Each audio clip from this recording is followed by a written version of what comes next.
Programa Vida Plena de volta aqui pela Boa Vontade TV. Participe do nosso programa. Daqui a pouquinho, o momento ecumênico da corrente ecumênica de preces que temos diariamente aqui no Vida Plena. Vamos acompanhar uma oração que é dedicada a você, a sua família. Por isso, participe 0300 10 07 940. E a gente fala agora sobre saúde, sobre qualidade de vida. Você costuma cuidar da sua flora intestinal? Muita gente tem grandes desafios nessa área. E a alimentação equilibrada pode ser aí um grande facilitador para esse assunto. Intestino preso, prisão de ventre são problemas enfrentados por muitas pessoas e que causam mau humor, atrapalham a qualidade de vida das pessoas e podem trazer aí grandes prejuízos com relação a outras áreas também. Nós vamos falar sobre hábitos alimentares que ajudam, portanto, a manter o intestino funcionando corretamente. Você pode fazer a sua pergunta para a gente sobre esse assunto. O contato a gente já passou, portanto, fique à vontade. Para conversar conosco sobre este tema, estamos recebendo aqui a Tatiane Mieco, nutricionista, vai conversar conosco sobre esse assunto. Tatiane, obrigada pela presença no Vida Plena, seja bem-vinda. Muito obrigada, Letícia. Bom, vamos começar falando sobre esse assunto. A gente reuniu aí algumas perguntas de telespectadores sobre o tema e nós começamos trazendo o nosso agradecimento a Petrópolis, no Rio de Janeiro, o Diogo Afonso. Ele quer saber por que a má alimentação pode prejudicar o bom funcionamento do intestino. Ótima pergunta. Porque a má alimentação, ela está muito associada ao consumo dos alimentos que nós chamamos de junk food. São alimentos que não são bons para a saúde. Por exemplo, os fast foods, alimentos congelados, alimentos prontos para o consumo que não têm aí um conteúdo de fibras adequado, de nutrientes. Esses alimentos acabam sendo muito frequentes na nossa alimentação hoje em dia. Muito frequentes, Letícia. Inclusive, eles têm um alto teor de gordura saturada.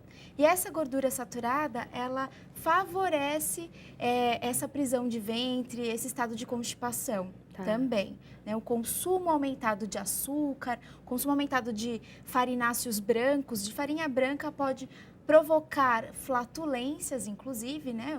O acúmulo de gases e aquele desconforto gastrointestinal, o que dificulta a passagem do bolo fecal até a evacuação. Por que esses alimentos dificultam esse processo? Eles não deveriam fazer que nem todos os outros alimentos? Por que eles atrapalham o nosso processo? Porque eles têm um conteúdo de fibras reduzidos e eles acabam ficando por muito tempo no intestino. Nosso organismo demora mais para metabolizar esses alimentos? Pode demorar mais para metabolizar, por quê? Como eu também tenho associação de gorduras saturadas, as gorduras elas mudam o estado de permeabilidade do intestino. Ou seja, as células intestinais, elas são células que nós chamamos de células justapostas, ou seja, elas estão bem agregadas, né? Então, é como se fossem bem juntinhas. Quando eu consumo gordura saturada, elas acabam se dispersando um pouquinho, elas acabam fazendo pequenos buraquinhos, vamos colocar assim, no intestino, o que favorece também a passagem de bactérias não muito boas para a saúde.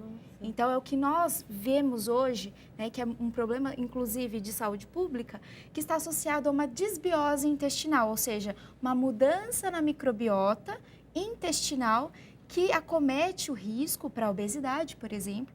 A gente sabe que, dependendo da alimentação, eu posso ter determinadas microbiotas, ou seja, o conteúdo de bactérias intestinais diferentes. Certo. Então, diante desse alerta, aí um assunto urgente de ser discutido, quais alimentos ajudam no bom funcionamento do intestino? Os alimentos ricos em fibras, então, cereais integrais, né, como nós temos aqui na mesa. Nós temos o farelo de aveia, que é rico em fibras, pode ser consumido, porém, é uma fibra do tipo solúvel. É uma fibra que necessita do consumo de água. Então, de repente... Então, tem que ser associado a algum outro alimento, como um suco. Ou até mesmo água. A gente Água influencia mesmo. o consumo de água para tentar estimular, porque muitas vezes as pessoas acabam substituindo a água por um suco, um refrigerante, um chá.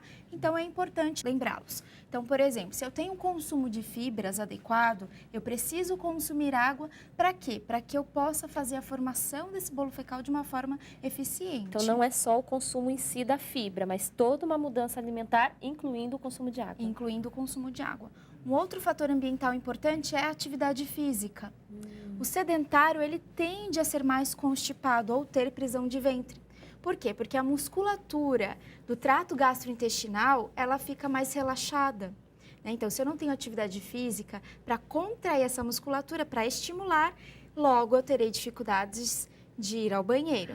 Olha, gente, que dica importante. Então, a atividade física não é importante só para rejuvenescer, trabalhar os músculos que a gente enxerga ali no nosso corpo, né? A barriga, o braço, mas também o nosso organismo internamente recebe os benefícios da nossa atividade. Recebe os benefícios, com certeza. Então, água, atividade física e as fibras. Você falava da farinha de aveia, Do farelo de aveia. Isso. Que outros alimentos também não podem faltar? Por exemplo, o pão integral, ele é uma dica muito importante. Só cuidado, porque o pão francês integral, como nós não temos o conhecimento do rótulo, porque muda de estabelecimento comercial para estabelecimento comercial, mas é importante porque ele pode apresentar um alto conteúdo de sódio. E isso não ser muito bom para o indivíduo. Prestar atenção, porque de repente a pessoa tem pressão alta, então vai consumir o alimento por conta das fibras e aí acaba prejudicando a pressão. Mas esse é um alimento bem legal da gente falar, Tatiane, porque muita gente que vai fazer uma dieta mais saudável reclama assim, mas eu tenho o hábito de comer de manhã aquele meu pãozinho com café com leite e tudo mais. Não consigo evitar. Então, substituição do pão de trigo branco para o de trigo integral é fundamental. Fundamental. A pessoa, para ela se adaptar melhor, ela pode optar do branco, do francês branco para o francês integral. Tá. Isso pode acontecer de uma forma mais para adaptação. E a longo prazo, a gente pode ter o consumo daqueles pães já fatiados, os comercializados, em que a gente consegue conhecer o rótulo desses alimentos. A gente vai fazer mais algumas perguntas, falar de mais alguns produtos que a gente tem aqui na mesa. Antes, a pergunta da Abigail Miranda, de Anápolis, Goiás. Muito obrigada, Abigail, pela sua presença, sua pergunta para a gente. Ela diz o seguinte: um prato bem elaborado, sendo metade com verduras e legumes, outra metade com proteínas e carboidratos, é uma boa opção para a saúde do intestino? Ótima pergunta, Abigail. O consumo de verduras, de frutas, de legumes também está associado a uma função intestinal melhor, né? Então, eu tenho aí benefícios, com certeza. Agora, qual é a proteína? Ela coloca proteína. Será que é uma carne frita? Será que é uma carne assada? Isso influencia muito. Novamente, a fritura, que tem gordura saturada, vai acabar influenciando na saúde do meu intestino. Você ganha na verdura, no legume e perde na fritura. Isso. Qual carboidrato? Será que é o arroz integral? Né? Será que é o arroz branco? Então, isso também vai acabar influenciando. Então, o ideal seria consumo de verduras, de legumes e, né, como sobremesas, frutas, um consumo de arroz integral, de feijão, como nós temos aqui na mesa. O feijão preto é uma opção boa? Pode ser uma opção ótima também. Por quê? Porque ele também tem proteínas e também tem carboidratos. É importante, Letícia, observar os sintomas, ou seja, de repente a pessoa ela consome o feijão que não foi preparado de uma maneira adequada e aquele feijão, aquele alimento acaba provocando flatulências. Por quê? Porque ele fermenta muito, ele é muito fermentativo. Então, isso pode gerar um desconforto também.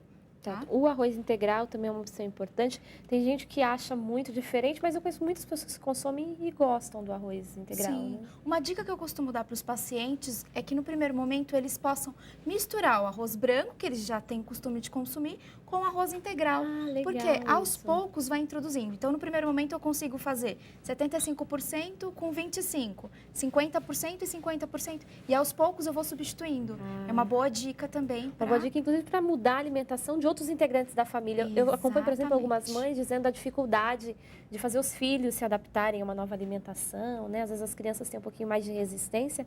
Essa associação é legal, né? Muito legal. E pode colocar legumes, inclusive, no preparo do arroz. Ótimo. Né? Que facilita. O Fabiano Trindade, de Contagem, Minas Gerais, quer saber se azeites e pimentas são contraindicados para quem tem problema de prisão de ventre. E a gente sabe que a culinária brasileira é uma culinária com muito tempero, com muitos itens aí que podem trazer prejuízos? Isso vai depender. Por exemplo, o azeite. Como ele usa esse azeite? Se ele usa esse azeite para regar uma salada, por exemplo, então eu tenho ali um alimento rico em fibras que pode facilitar a digestão. O azeite extra virgem. O azeite caso, extra virgem seria o mais indicado.